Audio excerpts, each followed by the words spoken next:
Hi, everyone. My name is Natalie McCracken, and I lead marketing here at Pattern Ag and now Earth Optics.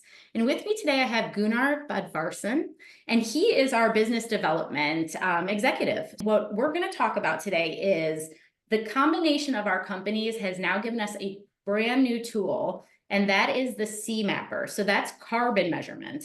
So I know out there, a lot of you watching this, you're interested in, hey, how do I get involved in able to measure carbon in my field and then maybe make some money on that? And it is a really confusing industry at this point. So Gunnar, can you talk to me a little bit about, what exactly do we do? And then how do we help maybe connect our customers with people who can make some money for them? Of course, yeah, and thank you for having me. So really what we do, we're known, at least in the carbon space, as an MRV provider, or MMRV, and that stands generally for measurement, reporting, and verification. And so we as Earth Optics are known as the third-party verifier of, or not verifier, but quantifier for the carbon stock that growers of all sorts have in their soil. So we're pretty adept at following soil carbon quantification protocols, which involves a lot of soil sampling, stratification of sample plants, and a lot of data analysis. So yeah, you're completely correct. Our C-Mapper product is our product focused on carbon quantification, whether it be for row crop or grass and rangeland. And the importance of mapping out your carbon, like you said, is it can unlock new revenue streams via the carbon markets. And so for growers, it's super important to consider how they could be making additional money on their operation, generally based off of things that they're already doing or things that they could maybe get paid to do as far as practice changes. But there's also the additional component of carbon just being incredibly important for your overall soil health. And so we can get into that some more, but I love the carbon markets and I love to talk about those. So yeah. So let me just break that down really, like you said, a lot of things. You're very smart at this whole carbon market, but essentially we're not buying or selling anything that has to do with carbon, right? We are just strictly the measurement company. Yep, exactly. We're providing the data involved. So we're showing precisely how much carbon a farmer had at the beginning of the project and then what they had at the end, and they'll get paid out on the difference in carbon. Okay, so then who is actually paying them? Like, how does that work? At the end of the day, there are a lot of large companies, such as all the large airlines or gas and oil companies who are paying for these carbon credits. So at the end of the day, it's carbon credit buyers who are generally large companies trying to meet their sustainability goals. Oftentimes there's intermediaries depending on how the program is structured. Oftentimes for farmers in the row crop world, a program is an aggregate of a lot of different farms into one very large program. So the money kind of gets divvied out in different ways. It really depends what program you're a part of. But like I said, there's always someone buying the credits themselves, which is generally a large company.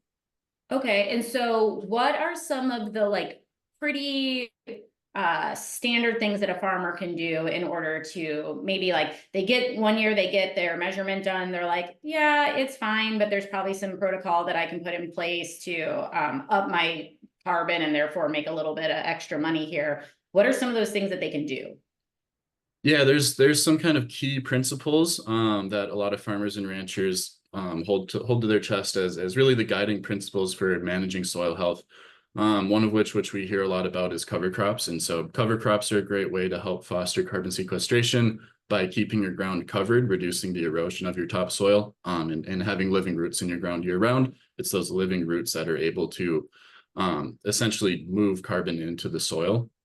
You can also manage your tillage. So you can switch to no-till or some form of smart tillage, by which we have a product called Till-Mapper that focuses on that. There's a range of other practices that one can do.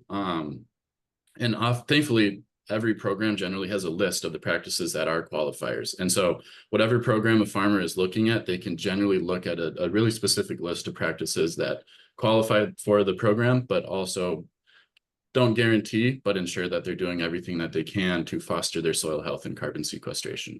Okay, cool. So what I'm hearing, and I'm just going to repeat this, you tell me if I'm right or wrong. You measure carbon because you got to have a starting point to figure out where you are at the moment.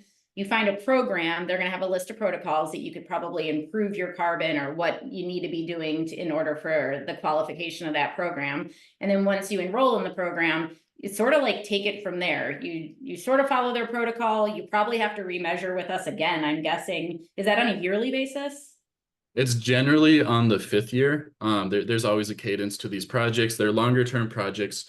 And the reason it's generally 5 or 10 years is because carbon accrues relatively slowly and it's very seasonal. So you can have one really good year, the next year can be really, really bad and wipe everything out. So it's better to look at those changes over a longer period of time. But you're exactly correct. Essentially, a grower would look for a program that works well for their operation.